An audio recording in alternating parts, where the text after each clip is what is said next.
വിരലുകളിൽ തരിപ്പ് അനുഭവപ്പെടുന്ന പല അസുഖങ്ങളുണ്ട്. ഇതിൽ പ്രധാനപ്പെട്ടതാണ് കാർപ്പൽ ടണൽ സിൻഡ്രോം എന്ന് പറയുന്നത്. കാർപ്പൽ ടണൽ സിൻഡ്രോം എന്ന അസുഖത്തിൽ നമ്മുടെ കൈയുടെ റിസ്റ്റിൻ്റെ ഭാഗത്ത് മീഡിയം നെർവിന് ഞെരുക്കം സംഭവിക്കുന്നു. കൈകളിലേക്കുള്ള തരിപ്പാണ് പ്രധാനം. തരിപ്പ് മെയിനായിട്ട് അനുഭവപ്പെടുന്നത് തമ്പ്, അതുപോലെ ഇൻഡെക്സ് ഫിംഗർ, മിഡിൽ ഫിംഗർ ഈ ഒരു ഭാഗത്തെയാണ്. അതുപോലെ കൂടുതലായിട്ട് കൈ കൊണ്ട് പ്രഷർ കൊടുത്തിട്ടുള്ള വർക്കുകൾ ചെയ്യുമ്പോൾ, അല്ലെങ്കിൽ ബൈക്ക് ഓടിക്കുക, കൂടുതൽ എഴുതുക തുടങ്ങിയ കാര്യങ്ങൾ ചെയ്യുമ്പോൾ കൈക്ക് തരിപ്പ് കൂടുകയും അതുപോലെ ബലക്കുറവ് തോന്നുകയും ചെയ്യുന്നു. ചില ആളുകൾക്ക് ഇത് രാത്രി ഈ ഒരു തരിപ്പ് കൂടിയിട്ട് ഉറക്കത്തിൽ നിന്ന് എഴുന്നേൽക്കുന്ന ആ ഒരു അവസ്ഥ വരെ ഉണ്ടാകുന്നു. കൂടുതൽ സിവിയർ കണ്ടീഷൻ ആകുമ്പോൾ ആ ഒരു ഭാഗത്തെ മസിൽസിനും ശോഷണം സംഭവിക്കുന്നു. ചില അസുഖങ്ങളുള്ളവർക്ക് കാർപ്പൽ ടണൽ സിൻഡ്രോം കണ്ടുവരുന്നു. അതിന് ഉദാഹരണങ്ങളാണ് തൈറോയ്ഡ് അബ്നോർമാലിറ്റി, അതുപോലെ കൊളസ്ട്രോൾ, ഷുഗർ, ആർത്രൈറ്റിസ് തുടങ്ങിയ അവസ്ഥകൾ. അതുപോലെ ചില പ്രഗ്നന്റ് ലേഡീസിനും പ്രഗ്നൻസി ടൈമിൽ കണ്ടുവരുന്നു. അതുപോലെ ആൻസൈറ്റി ഉള്ള ആളുകൾക്കും കാർപ്പൽ ടണൽ സിൻഡ്രോം കണ്ടുവരുന്നുണ്ട്.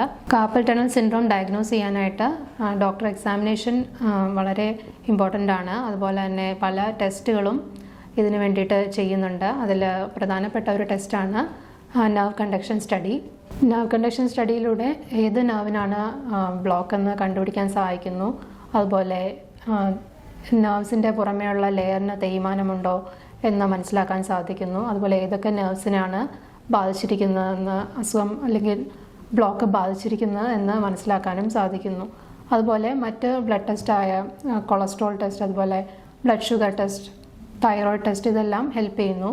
അതുപോലെ വൈറ്റമിൻ ഡി, വൈറ്റമിൻ B6 തുടങ്ങിയ ടെസ്റ്റുകളും സഹായകമാണ്. ഇനി ഇത് കാർപ്പൽ ടണൽ സിൻഡ്രോം എങ്ങനെ മാനേജ് ചെയ്യാം? ഇതിൻ്റെ കാർപ്പൽ ടണൽ സിൻഡ്രോം ഏർലി സ്റ്റേജിൽ ആക്ടിവിറ്റി, നമ്മുടെ കൈകൊണ്ടുള്ള ആക്ടിവിറ്റീസ് മോഡിഫിക്കേഷൻ കൊണ്ട് അത് പ്രോഗ്രസ് ചെയ്യാതെ നിർത്താവുന്നതാണ്. അതുപോലെ ഇൻറ്റേർണൽ മെഡിസിൻസ്, ആയുർവേദിക് മെഡിസിൻസ്, ഇതിന് ഹെൽപ്ഫുൾ ആയിട്ടുള്ള നെർവ്സിന് ബലം കൊടുക്കുന്ന രീതിയിലുള്ള ഇൻറ്റേർണൽ മെഡിസിൻസ്, അതുപോലെ തന്നെ ചില എക്സ്റ്റേണൽ ട്രീറ്റ്മെൻറ്റ്സ് ആയ ഓയിൽ ബാൻഡേജ്, അതുപോലെ തൈലധാര തുടങ്ങിയ ട്രീറ്റ്മെൻറ്റ്സും വളരെ ഫലപ്രദമാണ്. അതുപോലെ വൈറ്റമിൻസിൻ്റെ ഡെഫിഷ്യൻസി കറക്ഷൻ, അതുകൂടാതെ ബ്രിസ്റ്റ് സ്ട്രെച്ചിങ് ആയിട്ടുള്ള എക്സസൈസ്, ഇതെല്ലാം കാർപ്പൽ ടണൽ സിൻഡ്രോം പ്രോഗ്രസ് ചെയ്യാതെ നിർത്താനായിട്ട് സഹായിക്കുന്നു.